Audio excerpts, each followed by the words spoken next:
to feel that heart connection with the earth and with nature, and what a blessing it is for us to be here. One of the challenges that will be addressed at COP28 is the Loss and Damage Fund. I taught high school and middle school English last year at our farm school, and we studied about some of the challenges that are facing humanity around the planet. Pakistan had 1/3 of the country underwater. Probably there's still large regions of it. We read a book about South Sudan and the challenges that the villagers had just to have water to drink, and the women having to walk for 6 hours a day. Now, they still have that drought in a large portion of that country, but they're dealing with flooding over the rest of the country. So drought and flooding at the very same time. These are people that depend on subsistence agriculture. Pakistan was projected to cost $10 billion, that damage. Now it's said it's already up to $40 billion that it's going to cost. We're going to have a huge amount of money put into the loss and damage fund that they're negotiating. And the developed countries are not willing to make the contribution. They're afraid they're going to be held responsible for all the damage that we've created. Rightfully so, right? You create the damage. I mean, the Rio Declaration from '92, one of the first ones says, if you create damage, you're responsible to pay for it. That's the polluter pay principle. So it's time for us to pony up and ensure that the funding is there for these developing countries that did not cause the problems to have the resources they need once the damage is done. So that's my part of it. Is one is, how do we take action to prevent the damages getting worse and further devastation of nature? And then what do we do to repair the situation that we've already caused? Thank you very much. So it's about loss and damage, and it boils down to who will pay the bill for the damage. And of course, if you look at it from the point of view of climate justice, it's quite clear. The West, the developed nations, have caused the pollution historically. So they are rich, they have the technology, they should help. And they should share hands, share resources with the developing nations. It's quite clear. So let us see what will come out this COP. Diane, what's your personal motivation to engage in climate change and COPs? And these COPs can be quite hectic also, and coming here, commuting with the metro, having so many appointments, can be quite stressful. Please also share your secret, how to avoid the COP burnout. Thank you. So I all my life, I remember wanting to change the world, wanting to make a world that actually worked for everybody and where everyone could have a good life. And about 20 years ago, I guess I realized that it wasn't going to just require dealing with injustices in society. It was also going to have to look at the harm that was happening to the planet, and that the industrial processes of the developed world were creating a situation that was going to cause an existential crisis if we didn't adjust it, we didn't address it. So I decided that I wanted that to be my key issue and wanted to make a move there. And, in terms of the COP burnout, my particular focus, though, at my organization, Sustaining All Life, it's a project of the Reevaluation Counseling Community, which is a global grassroots peer counseling organization.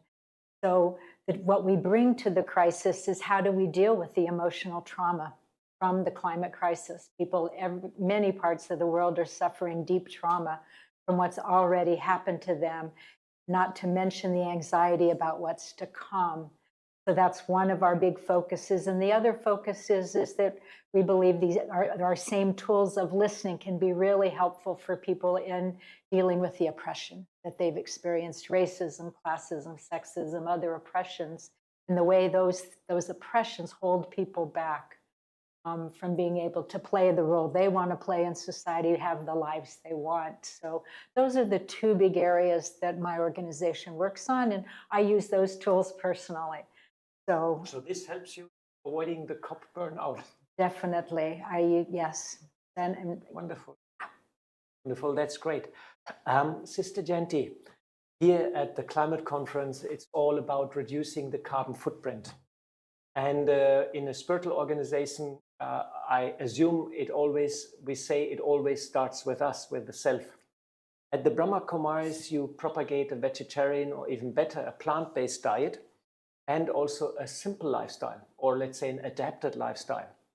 Please let us know how meditation and self-empowerment can help us in doing the necessary adjustments for a sustainable future. It's actually a very simple thing, because everything that we're doing depends on our mindset. And our mindset at the present time is one in which we think that everything external is going to bring us happiness. And what meditation has given me has been to realize that all that I'm seeking outside is actually inside. So when I go into silence and I go on that inner journey, I find the happiness, the peace, the love that I was looking for outside. And of course, that created the consumer society. And I thought that I could buy everything. And I'm now realizing that that's totally, absolutely the opposite direction. The more I look outside, the more I'm chasing a shadow.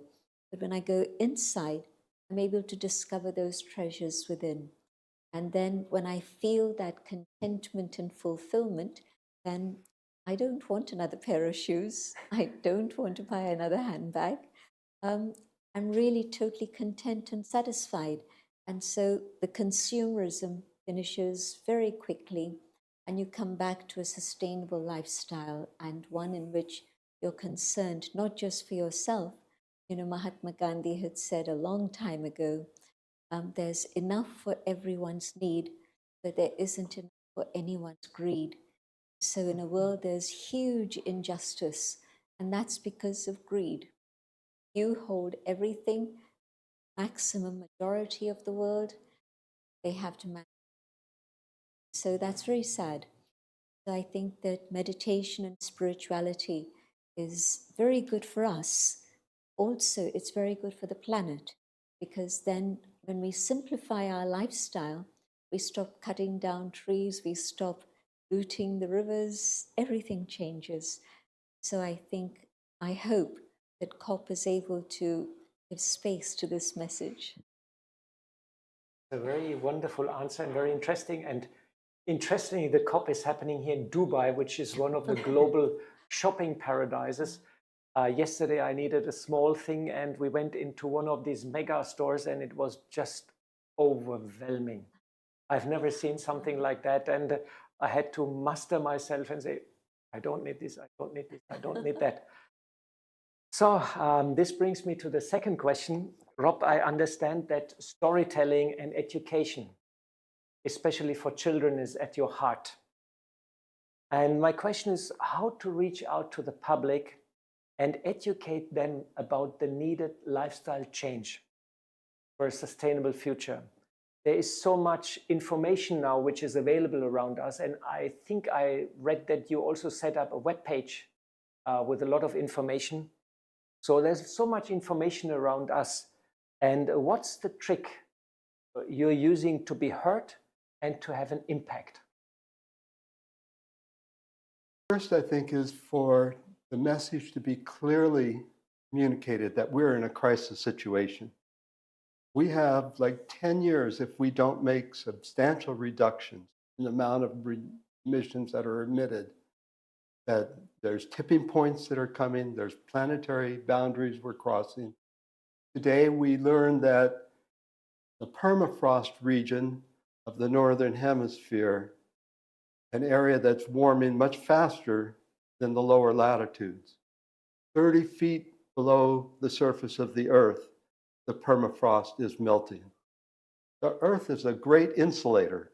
If you can imagine the heating going down 30 feet through the Earth and causing the change in the temperature down. So as we lose that permafrost, the whole planet is heating up. So it's like you were saying, you know, the extent to which this is happening now. We've cut so many of the forests in Amazon and other rainforest areas of the Earth, as well as in the northern latitudes. If we lose more than 5% more, we're going to lose whole swaths of the rainforest. Rainforests, like most ecosystems, create their own environment that they need to sustain themselves. It's why we have so many deserts around the earth today. Most of those deserts were once grasslands or forested. But as they've heated up and warmed up, can no longer sustain that environment. So we end up getting deserts. So those deserts need to be brought back. Any area where it's becoming desertified, So what's your trick being heard and bring the message over? You're an old hand and a teacher. So how you get the attention of the people? So part of it is to begin teaching children about climate change and what's going on. It's their world. They're going to inherit this world in a period of years. Wonderful new initiative that the United Nations is doing through UNESCO is greening education. There's a challenge that's being put out there now, and the materials and the toolbook, everything is being created. Every country and every school in the world is being challenged to do climate education. I think today it's something like 7% of schools do climate education. Every school in every country, teacher training in every education department, every school being greened. That's another area where it's just not happening yet. And every community in the world to be transformed into climate resilient community. And we're doing this in our eco-village communities today, and we want to see every school in the world do it as well. So that's a very good idea to train the children because they own the future, basically. Yes. Wonderful. Diane, you are working in peer counseling to deal with emotions of the past. Climate anxiety is becoming a big topic, especially the younger generation cannot see anymore the future they live in. And as far as I understand, you even offer a workshop here at the climate conference to overcome trauma and deep emotions and anger, fear, discouragement, and grief. How does it work? And what is your experience and result in this process? Please share a bit with our audience. Okay. Yeah. You know, our understanding is that people, you know, in our societies, we're all trained to hold back our feelings. If we have emotions, you hold them back. You don't share them. And what we've found out is that that's actually damaging to us to bottle things up inside. And so we teach people listening skills, and we help people get into pairs or circles, listening circles, where people have a turn to be listened to without judgment and in a way that encourages them to express those emotions. And what we find is that if people can really release those emotions, they're not only do they feel better, they feel less discouraged or bad about themselves, but their mind starts to clear and they start to be able to think better. And particularly in this area, I think it has a couple of effects. One is I think it helps people face what the situation is. It's a bad situation. And so for people to really look honestly at it and what's required, it would be helpful if they could sort of release some of what comes up when they realize we're in a climate crisis. One of the other places it's so useful is that those of us who are already engaged in looking at climate change every day, I have to have somebody who listens to me. I have to have a place I can go and cry and scream and rage about what's happening. And that when I get to do that on a regular basis, I feel energized and I'm ready to go back out there again the next day. So that's the basics kind of thing that we do. And people feel relief and improvement? Oh, definitely. And sort of as people, we call ourselves the reevaluation counseling community, and people usually become part of a class, become part of a local group, and that exchanges this kind of listening with one another. And yeah, their lives change. Listening to people's problem can be so wonderful. Can be so wonderful. Yeah. It's great to be listened to, but it's almost better to listen to someone else. Wonderful. That's a very interesting approach. Wonderful.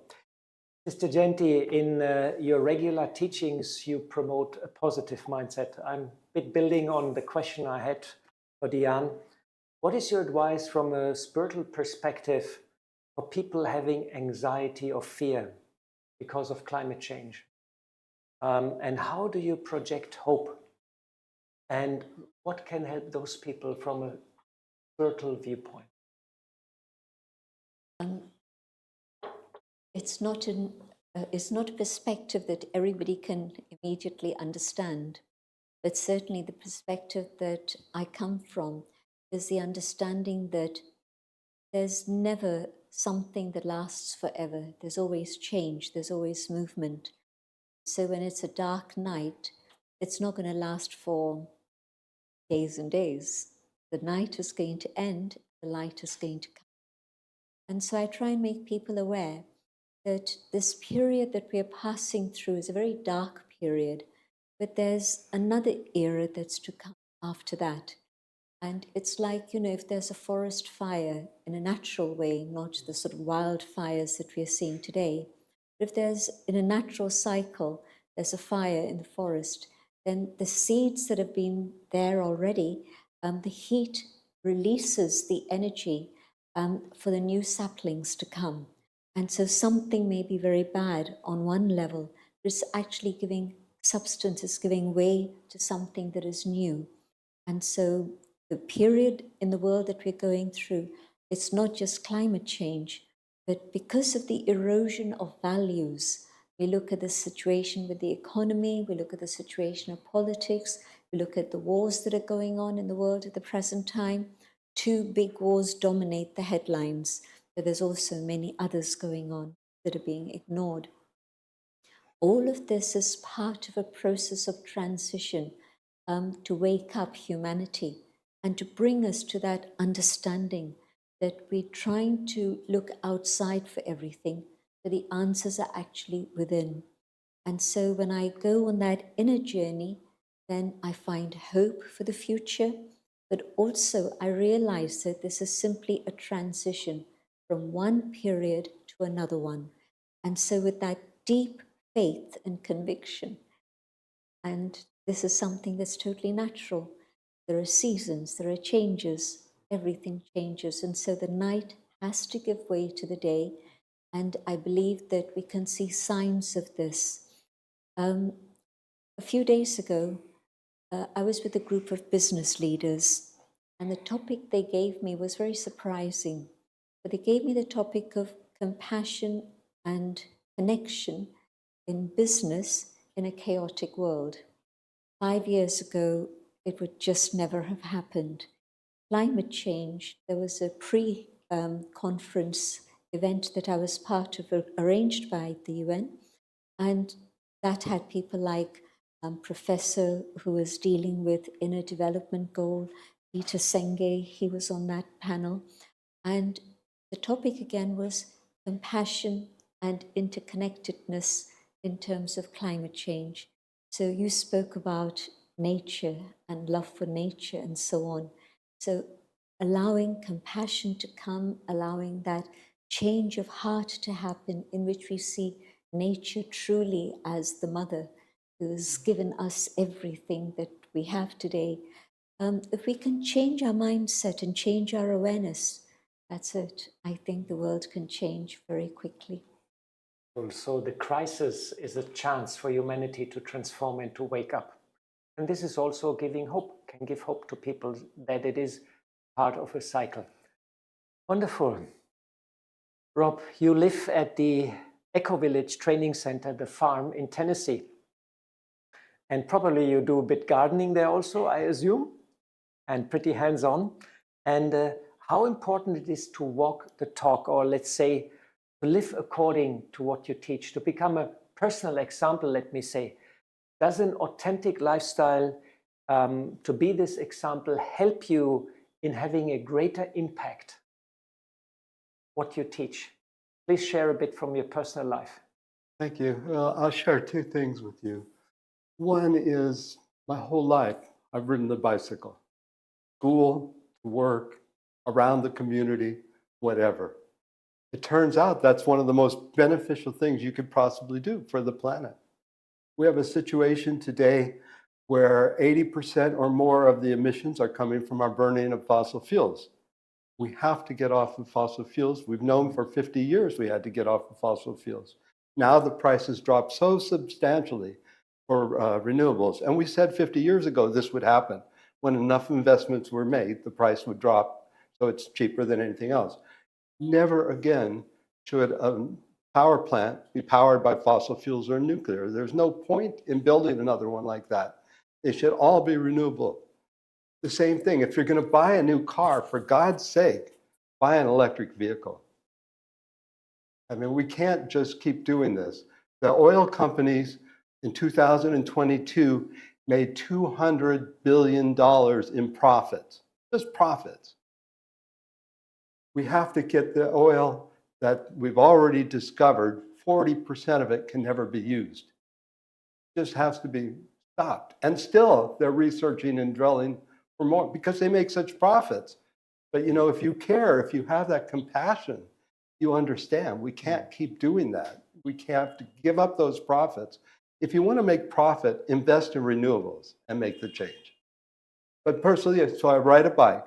Another thing that is a huge difference is we have to switch to regenerative agriculture. And you mentioned vegetarianism. I've been a vegetarian for 40 years. But the difference is I buy only organic food, almost exclusively, if I can. And I almost never eat meat anymore. Occasionally fish. And that's about it. Yeah, first I switched to free-range chickens, you know, but it's like, still, it doesn't make sense. That's the biggest impact. So much of our food, the food that we grow goes to feed animals so that people can eat meat. And we're killing nature in the process. We've cut almost all the forests already. There's very few old growth forests left anywhere on the planet. So we grow at the Eco Village Training Center bamboo. The bamboo is harvested, it's burned. I brought the kids down from the school. We did biochar burns. You create a pit, you can use a kiln, a metal kiln, but you burn it without oxygen. When you burn it without oxygen, the woody material oxidizes, burns off the gases cleanly, no smoke from the burn whatsoever, and you're left with charcoal. It's special charcoal called biochar. They've been doing it in the Amazon for millennia. And it improves the soil health substantially. When you put that into your compost pile, it charges the biochar and it brings the nutrients down into the root zone and it sequesters that carbon for millennia. It's very wonderful. So many nice examples you shared. And I started bicycling in Mount Abu in India. I live in Rajasthan 5 years ago with an electric bike, and everybody laughed at me and said, "Oh, why you're not driving scooter? Isn't that now already 3 electric bikes in Mount Abu?" So personal example is always very, very nice and inspires people. And very glad you shared this. You shared your examples with us. Diane, recently I came across an interesting book called The Nutmeg's Curse.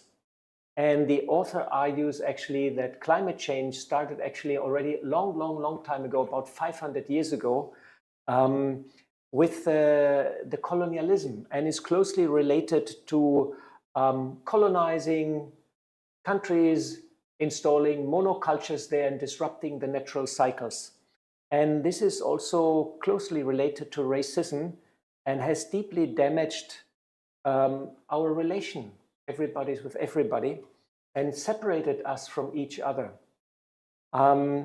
How to heal these old wounds and bring us together as a world family for a better future. You have any ideas on that? How to heal the racism? Wow, big, really important question. I mean, first, I agree that racism plays a huge role in the climate crisis, both in how it's developed and in the ways that we're not addressing it because of racism. And so that addressing racism and other oppressions, the other divisions between us is key.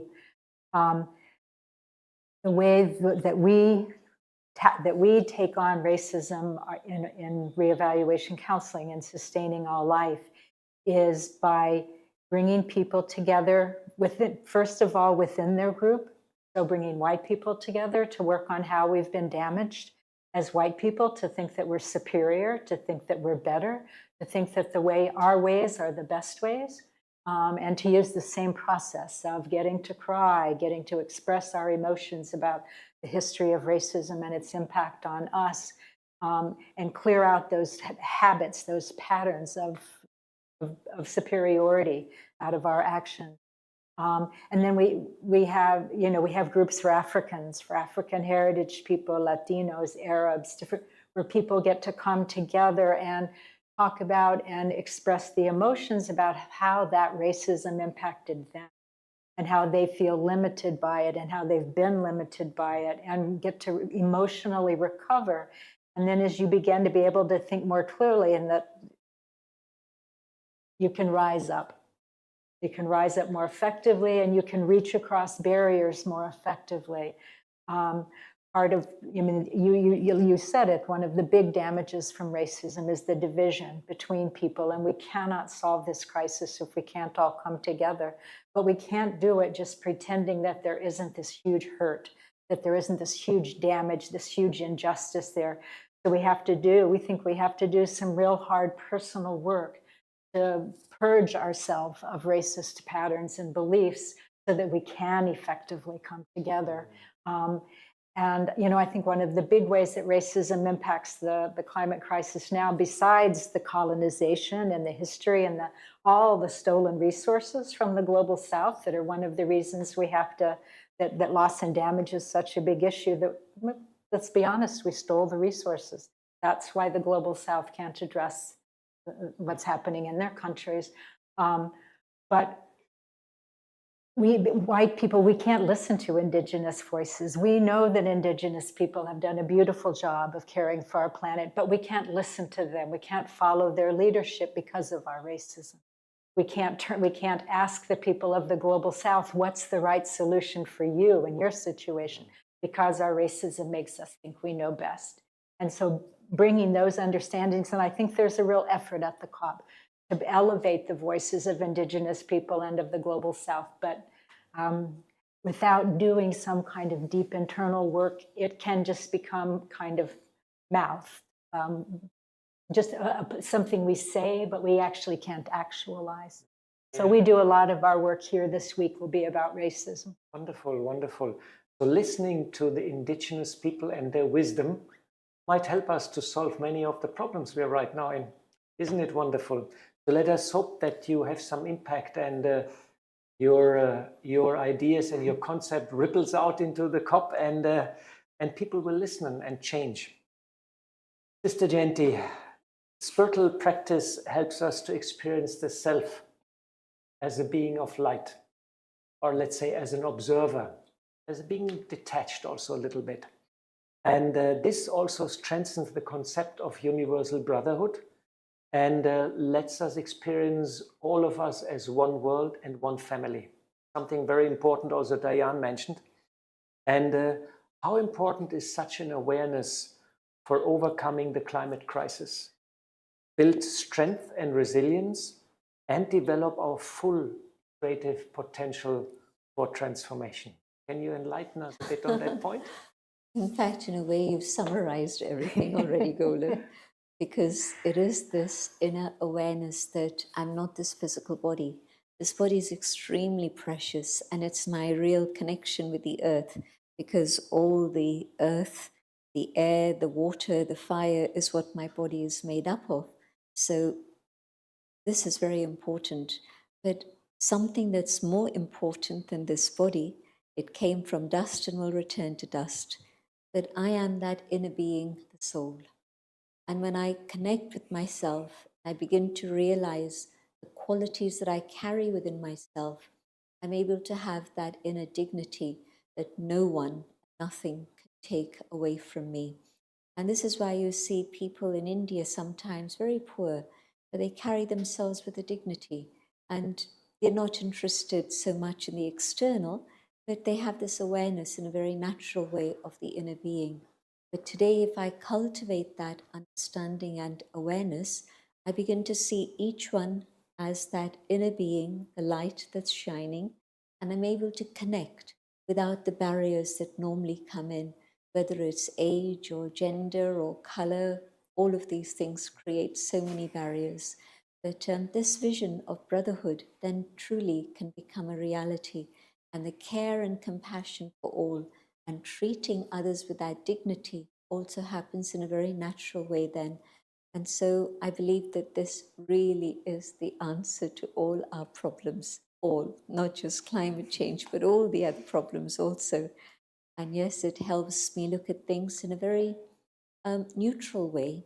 I won't use the word detachment because it can be very misunderstood, but I can stay very impartial because there's nothing that I want from you. I can see what's going on, what you're doing, what this one's doing, but because my inner state is a fulfillment through my meditation, what do I want from you? Nothing. What can I give you? That becomes my response. And so for the other also, what can I give rather than what can I take? And so the whole equation of human relationships and even relationship with nature changes. One of our senior teachers asked me at some point when we were talking about nature, and she loved nature. She always wanted to be able to be out in the open, the sea, the sky, the mountains. She loved it. But she said, we've been taking from nature all this time. Is it possible for us to give to nature? Because we've been so aggressive with nature. Can I now give nature peace and love and respect and gratitude? That's beautiful. And I give my thanks to nature for everything that nature has provided. So this spiritual awareness really changes things in a very dramatic way. The wish is that everybody should have this awareness and be able to experience the inner dignity that comes through this. How wonderful. The formula which solves all our problems. See yourself as a spiritual being and see all of us as brothers and sisters. How wonderful, and it resonates nicely with our overall theme, care, share, and inspire. Thank you very much, Gentiben. So we're coming to our last round of questions, which will be very short answers. Rob, please share in one word your good wish for the COP, and in one word your good wish for the world. Graciousness. That all of humanity will recognize that we are one family. One word. And find that place in their heart to be gracious. Gracious, okay, for the COP and for the world also, both. All right, wonderful, graciousness. And Diane, what is your good wish for the COP and what is your good wish for the world? Yeah, I think transformation, just a complete change. For the COP and for the world? I think so. I think right. it does work that way. Two in one. Mr. Genti, what is your blessing in one word? I wish that COP would actually carry out in action the things that they keep promising. So authenticity? Or... Yes, okay. yes, All right. yes. Yes. That's a tricky one. And for the planet, that there should be love for the whole of nature and everything on the planet. Yeah, how wonderful. Love heals everything. I love myself. I love the world. I don't hurt. How lovely. So what a wonderful, great inspiration. And slowly time is ticking and we're coming to the end of our session, of our panel discussion. And I'm very happy for all your input, great inspirations, great ideas, great concepts. And I'm sure our listeners also got one or the other very deep, valuable inspiration. Mr. Genti, we still have a couple of minutes and it would be very nice if you can guide us in a meditation and make all that what we heard practical to beautiful feelings for self and for the world. Really, I'm sure there are people who do meditate, but also maybe many who don't. So it's a very simple technique. We don't stop thoughts, we use thoughts in a very conscious way. And so I'll speak out my own thoughts as I reflect and invite you all to follow those ideas. Sitting quietly, I reflect on the things I've been hearing about: gratitude, the ability to listen, the connection I can make with each individual and every living being and the planet itself. I reflect on all of this.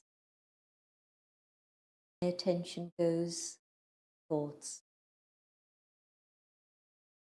I can feel my thoughts slowing down. Each thought creates a feeling. I think about peace.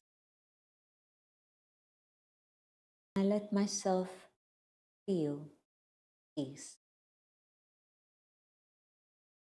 As I do this,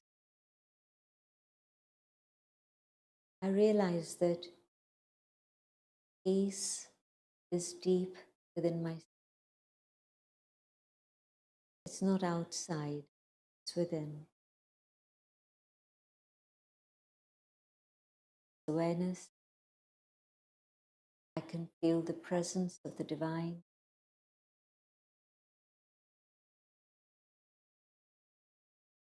And the vibrations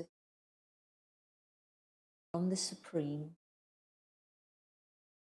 reach only me. They reach out.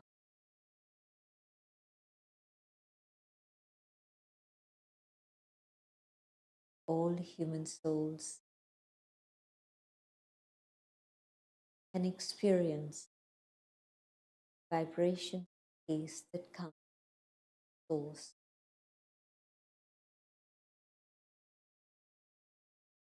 Peace reaches all forms of life. As they feel these vibrations of peace, they are no longer afraid of us.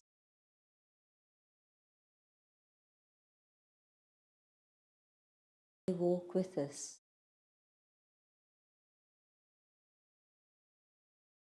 These vibrations of peace reach out into nature.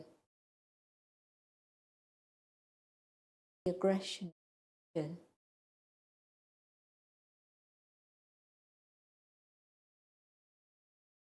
nature is restored to a state of harmony and peace.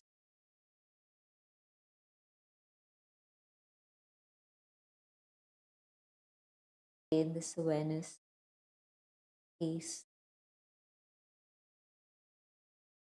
carry it into all my actions.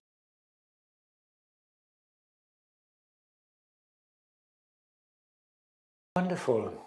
Such loving thoughts for the world, for the self, for the climate conference. And I think peace is needed right now for all of us, for the climate conference, for the world. Thank you very much to our three speakers, Diane, Rob, and Sister Genty. You have given great inspirations. And this brings us to the end of today's panel discussion. And I should not forget to mention our patrons and sponsors: Brahma Kumaris, the Kalpataru Tree Plantation Program, Brahma Kumaris Environment Initiative, Radio Madhuban, Yogis for Future, and India Care Trust. Thank you very much. Special thanks also to the Raja Yoga Center here in Dubai for hosting us and providing the space, and to all the helpers behind the cameras who are preparing, working tireless since many, many days to make this panel discussion possible. And last not least, special thanks to you, to our audience, who is listening to this transmission and who has spent all the time with us. Please do join us tomorrow for another session of Care, Share, Inspire. And please look for details at our webpage, www.echo.brahmakumaris.org. Thanks very much. Goodbye and good night from Dubai.